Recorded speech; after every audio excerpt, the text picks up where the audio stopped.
pentsarazi, guretzek iruditzen ez ekitaldia bat olatzen ari izanean, pentsan duen, zer suposatu duen gutxunak azken amarrute hauetan, gure seme alabetzat, baina guretzat, azken batean, gutxunak gure bizitzat ere jakin bat izan du. Egunon guztioi, buenos días a todos. Gracias a todos por venir a celebrar con nosotros estos 10 primeros años. La mejor manera de hacerlo es haceros a todos partícipes de la ilusión en la que estamos inmersos todo el equipo de Cultura. Durante estos 10 años de trayectoria hemos acumulado innumerables experiencias. Nos habéis ayudado a crecer en valores positivos, en alegría, en afecto, en autonomía, en conocimientos, en vínculos afectivos entre los andereños y los niños y las familias.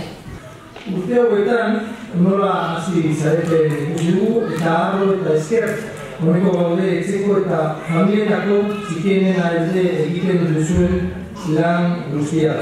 Pues en nombre de todos los que trabajamos en Bidasoa Bizi y Bidasoa Activa, quisiera felicitaros por estos 10 años a todo el equipo de Cultura Autoescola, su directora y fundadora, Susana Gómez, que me ha ofrecido el uso de la palabra, y a las muchas familias que hoy os habéis querido acercar hasta aquí a Picova y que formáis también parte de esta historia tan bonita que ha crecido en nuestra ciudad y de la que yo creo que todos nosotros nos sentimos realmente orgullosos.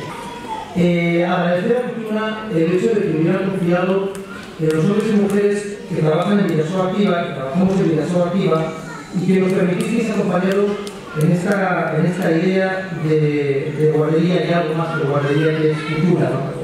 Y bueno, yo creo que ahí se demostró que desde la Agencia de Desarrollo se tuvieron y se tienen herramientas que pueden ser útiles y con nuestro empeño se formó un buen tándem que nos ha hecho llegar a todos hasta aquí. Por lo tanto, aprovecho para agradecer también a los técnicos del Departamento de Control su labor, un trabajo que ayuda a que otros proyectos salgan y lleguen a la luz. Permitidme deciros solo que desde 1996 se han atendido a más de 8.000 personas y se han creado más de 1.600 empresas de autoempleo, precisamente, de personas que han venido con sus proyectos de empresa y de negocio y que gracias a la colaboración sobre todo y al soporte técnico de Bidasoa Activa han salido adelante en nuestra comarca del Bidasoa. Muchos de estos casos, como digo, emprendedores que como vosotras quisieron desarrollar una idea de negocio y que tienen en este momento que hacer por vuestra trayectoria de éxito. Os deseo toda la suerte del mundo y ojalá nos veamos celebrando muchos más años y más cumpleaños de Cultura.